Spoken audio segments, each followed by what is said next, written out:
Good afternoon, Cigar Review 79 here, guys. The San Cristobal Revelation. It's the 6.2 by 52 Toro. They call this one the Legend. Pretty good cigar.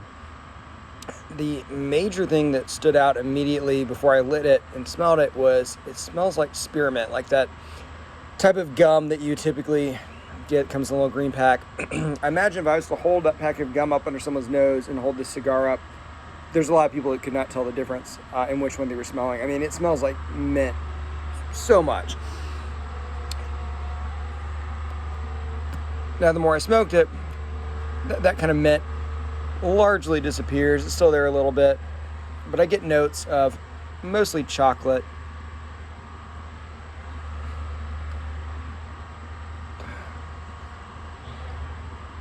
A little bit of chocolate. Maybe some toffee. It's a pretty good cigar. It's nothing that I really particularly love, and it's interesting because although I haven't reviewed one yet on this channel, last year I bought maybe 50 San Cristobal cigars of different types. I think they make 5 types.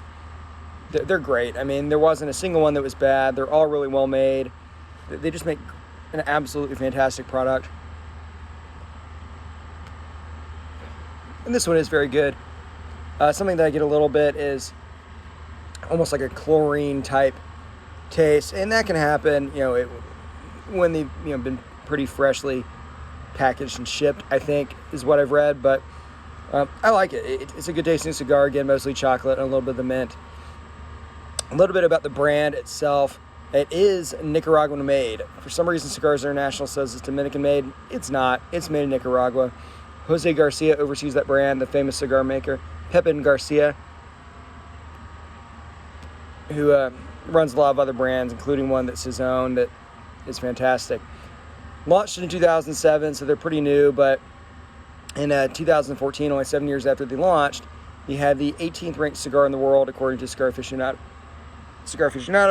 and this one got a 92 rating. So apparently someone besides me likes their cigars, which is good. This is actually the first box pressed cigar of theirs I've ever had. You can see that it is box pressed and not round, which doesn't show up, I know, great on video, but it is a really good cigar. It's not quite as good as some of the ones I've had, and it's really not, honestly, as good as some of the Christophs I've had in the past few days. I've gotten a little bit spoiled just because those were absolutely fantastic. This is one of those cigars, though, where if I had someone over and they really knew about cigars and could appreciate a good cigar, I would give them this. If I was to rank cigars into, let's call it, 4 or 5 categories, right? Category 1 might be, this is crap. I don't want to give this to anyone unless I probably just like the person, right? Like the Orange Sherpa. Category 2 might be like, this isn't great, but it's not that bad. I honestly think the Ramon Buesos, right? I don't really smoke them that often, but I have a bunch in there. And I give them out to people that don't really know a lot about cigars, but still would appreciate when it's not bad. Then you got cigars where it's like this one. It's certainly not bad. It's actually pretty good, but it's not not really good.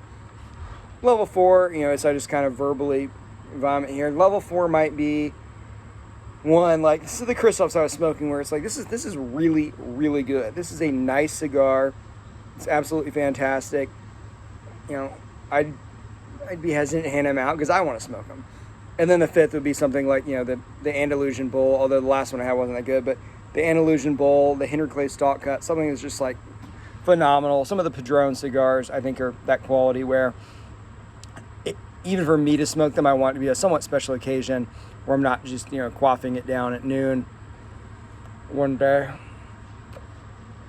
Yeah, a little bit longer review. So that, again, San Cristobal Revelation, pretty good cigar. I mean, I would certainly go with a buy rating because they're not overly expensive.